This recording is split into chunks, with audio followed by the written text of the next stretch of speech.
Praise the lord. దేవునికి మహిమ కలుగును గాక. అందరూ బాగున్నారా? ఈరోజు దేవుడు మనకి ఇచ్చిన వాగ్దానము రండి కలిసి ధ్యానించుకుందాం. మత్తయి సువార్త 14వ అధ్యాయము 27వ వచనము. యేసు ధైర్యము తెచ్చుకోండి, నేనే, భయపడకుడి అని చెప్పెను. ప్రియమైన దేవుని బిడ్డలారా, ఎంతో ధైర్యపరిచే వాగ్దానము పరలోక తండ్రి ఈరోజు నీకు అనుగ్రహిస్తున్నాడు. వాక్య అంశంలో మనం గమనిస్తే, గాలి అలల చేత కొట్టబడుతున్న దోణె. శిష్యులు ఆ దోణలో ఉండి అలజడితో భయముతో వణికిపోతూ ఉన్నారు. ధైర్యం చెడిపోయింది, ఇక మన జీవితం ఇంతే, సముద్రంలో మునిగిపోతాము అని నిర్ధారణ అయిపోయింది. ఎంతో బాధపడుచున్న పరిస్థితిలో యేసయ్య 4వ జామున ఆ నడి సముద్రంలో వారి యొద్దకు నడుచుకుంటూ వచ్చాడు. చూడండి ప్రియమైన దేవుని బిడ్డలారా, ఈరోజు మన పరిస్థితిలో మనకు ఎవరు లేరు, అందరూ చెయ్యి వదిలేశారు, ఇక మా అంతము ఇదే, ఎవరు మాకు ఏమి చేయలేరు అని కృంగిపోతున్నావా? బాధపడుచున్నావా? హృదయంలో కుమిలిపోతూ ఇక నిరాశలో ఉన్నావా? ప్రియమైన దేవుని బిడ్డ, ఈరోజు యేసయ్య నీతో మాట్లాడుతున్నాడు.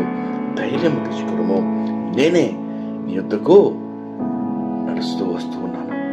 నీ పరిస్థితిలోనికి, నీ కష్టంలోనికి, నీ కన్నీటి దుఃఖములో నేను ఉన్నాను. ప్రియ బిడ్డ, నీ చేయి పట్టుకుంటకు, నేను లేవనెత్తటకు, నేను ఆదరించటకు. జకర్యా గ్రంథం 3వ అధ్యాయము 17వ వచనంలో, నీ యందు నీ దేవుడైన యెహోవా ఆనందిస్తున్నాడు, సంతోషంతో గంతులు వేస్తున్నాడు. కారణం ఏంటంటే ఆయన నిన్ను ప్రేమిస్తున్నాడు, వెలపెట్టి నిన్ను కొన్నాడు. ఆ వెల తన ప్రాణము, సృష్టికర్త యొక్క ప్రాణమంతా ధారపోసాడు నిన్ను తన కుమార్తెగా చేసుకుంటాడు. కాబట్టి భయపడకూడి, ధైర్యం తెచ్చుకోండి, నేను నీతో ఉన్నాను. ప్రియ బిడ్డ, నిన్ను బలపరచటకు, విమోచించటకు, జయం అనుగ్రహించటకు, నీ కుటుంబ పరిస్థితిని ఆదుకుంటకు, నిన్ను లేవనెత్తటకు, ఉద్యోగంలోకి సహాయం చేయటకు, ఎటువంటి పరిస్థితుల్లో నువ్వు ఉండను, పాపం బంధకములు తెంచివేటకు, అపవాది పెట్టిన ప్రతి విధమైన కాడిని విరగొట్టుటకు యేసయ్య నీతో ఉన్నాడు. నీ యొద్దకే ఆయన వచ్చి ఉన్నాడు. ధైర్యం తెచ్చుకున్నాము. ఈరోజు రండి కలిసి ప్రార్థన చేసుకొని ఈ వాగ్దానము పొందుకుందాం. ప్రార్థన. మహాపరిశుద్ధమైన మా ప్రియమైన పరలోకపు తండ్రి, ఎంతో ధైర్యపరిచే వాగ్దానము ఉదయకాలం అనుగ్రహించారయ్యా.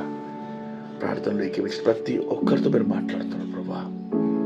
అయినా ప్రతి ఒక్కరి వద్దకు ప్రభా, వారు సమస్యల గుండా అయ్యా కొట్టుమిట్టాడుతూ ఉండగా ప్రభా, అయ్యా మీరు వారి యుద్ధకు వెళ్ళారయ్యా. ధైర్యపరచటకు తండ్రి, వారి సమస్యలో పరిస్థితిలో మీరునో ఉన్నారు దేవా.